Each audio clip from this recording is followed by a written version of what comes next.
প্রিয় উপস্থিতি, জনাব অ্যাডভোকেট মাহফুজুর রহমান হুমায়ুন সাহেব, নাসিরউদ্দিন বাচ্চু ভাই, ওনাকে আমরা মঞ্চে আসন করার জন্য বিশেষ করে যার জন্য আজকে এই দোয়ার আয়োজন করা হয়েছে, সকলের ইফতারিকে কবুল করে নিন, সকলের সিয়ামকে কবুল ওয়ানা আনিল হামদুলিল্লাহি রাব্বিল আলামিন।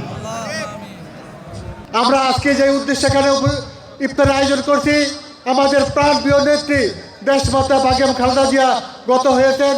আমরা ওনার রুহের মাগফিরাতের জন্য দোয়া করব, আল্লাহ রাব্বুল আলামিন যেন আমাদের নেত্রীকে বেহেশত নসিব করেন। প্রিয় ভাইয়ের আমার, আপনারা এই বক্তৃতা অনেকে বলেছেন উপজেলা নির্বাচনের কথা। যদি আপনারা রূপগঞ্জের বিএনপি এবং অঙ্গ সংগঠনের নেতাকর্মী আমাকে সমর্থন দেন, আমার দল বাংলাদেশ জাতীয়তাবাদী দল যদি আমাকে মনোনীত করে এবং সর্বোপরি আমাদের নেতা মাননীয় সংসদ সদস্য দীপু ভূঁইয়া যদি আমাকে আশীর্বাদ করেন, ইনশাল্লাহ আমি উপজেলা নির্বাচন করব ইনশাল্লাহ।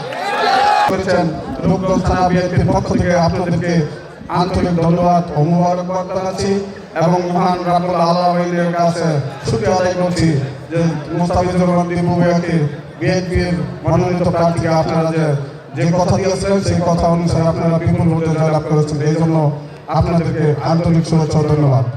প্রিয় ভাইরা, আপনারা অনেক আশা করি, বহু বড় আশা করি আপনারা একটা সোনালী স্বপ্ন বাস্তবায়নের জন্য আপনারা দীপু ভূঁইয়াকে এমপি নির্বাচিত করেছেন।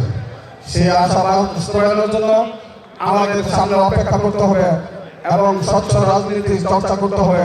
মুস্তাফিজুর রহমান দীপু ভূঁইয়া যাকে যেভাবে আমাদেরকে যেভাবে সেট করে সেভাবে আপনারা মনোনীত করে আবারও সামনে উপজেলা নির্বাচন হোক, যে নির্বাচনই হোক, দীপু ভূঁইয়া সাহেব যেভাবে আমাদেরকে নির্দেশনা দিবেন সেই নির্দেশনা আপনারা মেনে চলবেন না?